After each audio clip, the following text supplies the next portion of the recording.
exploration, trades on the CSE, symbols GLM. We've also, we're working on a US listing, symbol GOLXF, and that's pretty close to being done now. So we're just starting to get the story exposed, which is great to be here now and do that.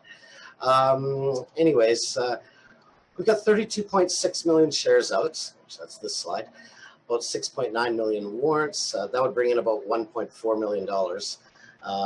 They're all between 15 and 25 cents. It's about a year and a half old now. We picked up the project last November, and then from there we started building onto the board. Vic Bradley is our chairman. He was the former chairman of Cisco, founder of the original Yamana Gold. A lot of experience, 50 years experience in the markets, and a great person to have on the team. Peter Ma, 30 years experience, a mining engineer. He is currently COO of McEwen Mining, and they've got a project along the same Battle Mountain Eureka trend that we are in. Dick Reed joined us. He had just left Newmont. A lot of experience in Nevada. He was chief geologist for North America for Newmont, and resides just out of Elko. Joined us when we saw the project, as did a number of others on our board and advisory board. Bob Weicker, who's with me here today, he'll talk about the geology down on Jewel Ridge, which is our main project down in Nevada. He's spent 5 years at Hemlo, actually, and with Williams Mine, and has worked in many of the states, every county, I think, in Nevada, actually. A lot of experience in the states. And with that, I'll pass it over. Good morning, everyone, and thanks so much for including us in this conference. As Mike said, I'm a geologist. I'm one of the geologists involved with the project in Nevada. A sense of deja vu here on that last talk, talking about Hemlo, because I was at Hemlo. I was the chief geologist at the Williams Mine at Hemlo for 5 years, and I do know where Manitouwadge is, in fact. So it's kind of a real reminiscing tour. Before I go into the project itself, I just want to have a big shout out for our team in Nevada, particularly Dick Reed and Travis Fisher. Dick, as Mike said, came from Newmont and has been just instrumental in being able to fast track this project and run this project efficiently, given the circumstances with COVID. COVID has influenced, I think, every project that in the mining industry to some degree. It gets overlooked sometimes, but certainly, I mean, even if it means you've got extra trucks on the roads and stuff like that, it's a factor. There's no question. So Dick has really stepped up and has move this project forward. So as Mike said, we got acquired it last November. We brought it to the drill stage and have drilled the first program on it. Some of the assays are back. I'll go into those a little later. And then 4 drill holes are still pending, and we're expecting those shortly. So this map, you can see where we are. We have 2 projects right now. We have the Jewel Ridge project in central Nevada, and we have the Copper View project in southern BC. So both projects are in proven mining districts. Active mining right now, and many past producers and many prospects, many old developed projects and mines in both of these areas. When we got the Jewel Ridge project, one of the things that came with it was a fairly extensive database that helped us fast track things. In total, it included about 360 short drill holes. And that really helped us kind of select targets. And then we've been working on that, and we've expanded from that point on. So most of these areas, we can do year-round exploration. There's good logistics, roads, motels, restaurants, that type of thing that we can drive to the projects every day. So the money goes a long ways on a project like that. So the dollars are going in the ground. So I just clicked down. Yeah. Okay. This is where we are in Nevada. We're at the south end of the Battle Mountain Eureka Gold Trend. The Battle Mountain Eureka Gold Trend is probably second to the Carlin Trend as far as both production and as far as being well known as well. So we're at the southeast part of the belt. You can see our box for Jewel Ridge is there.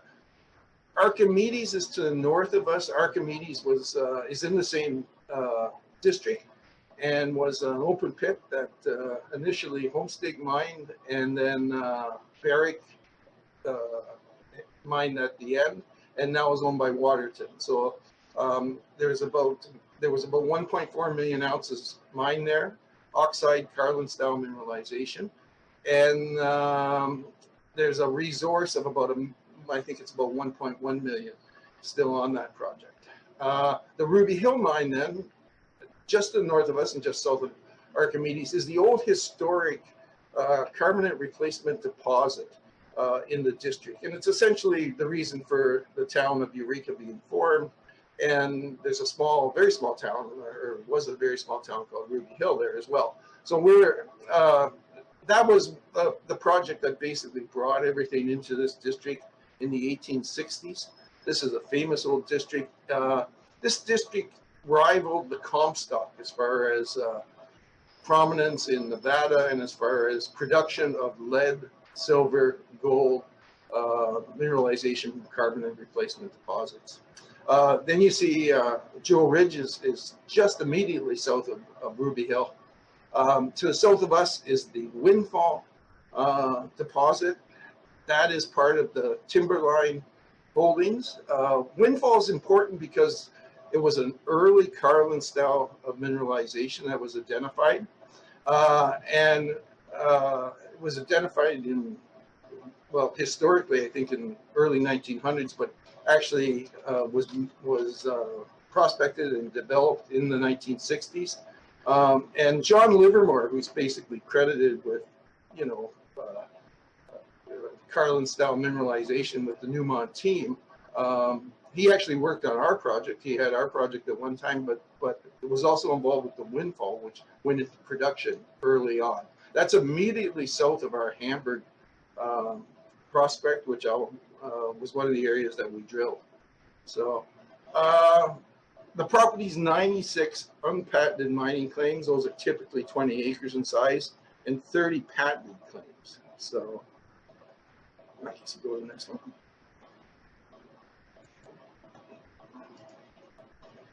This is kind of our exploration philosophy, if you like. We can get 100% of this project, less a small NSR that can be brought down. What we're looking for initially, certainly, is the Carlin style mineralization, and we're looking for it at a premium grade. That is, we're looking for it at a grade of plus or minus 1.5 grams per ton. Carlin style mineralization, and indeed oxide mineralization in general in Nevada, can be mined down to grades of half a gram profitably. And we feel at 1.5 grams per ton or 2 grams per ton, that's a significant premium. I like to model Long Canyon deposit, which is part of the Nevada joint venture with Newmont and Barrick, as kind of the target of what we'd like to see. That runs about 2 grams per ton. All-in sustaining costs are under $600 an ounce, so it's very profitable.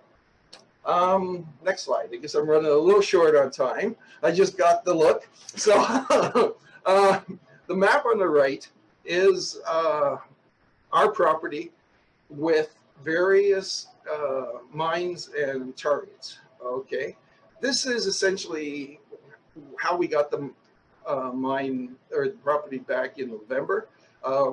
You can see at the south end we've worked and drilled at the Hamburg, and up towards the north we've drilled at the Eureka Tunnel area. There's many other areas to investigate, and in addition we've probably added another 6 targets here through geochemistry, geophysics, and prospecting as well. So the property from a from a potential point of view, has actually grown considerably.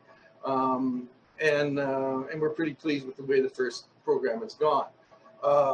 We have 10 holes drilled, 6 of them are back. You can see the results on the left side of the page. The best intercept was about 23 meters of 2.8 grams per ton at the South Eureka. That we were extremely pleased with that intercept. It starts right at surface, goes down 23 meters. That hole and many holes in that area, we had difficulty drilling. This was RC drilling. And that hole, after about 40 meters, we lost much of the material in that hole.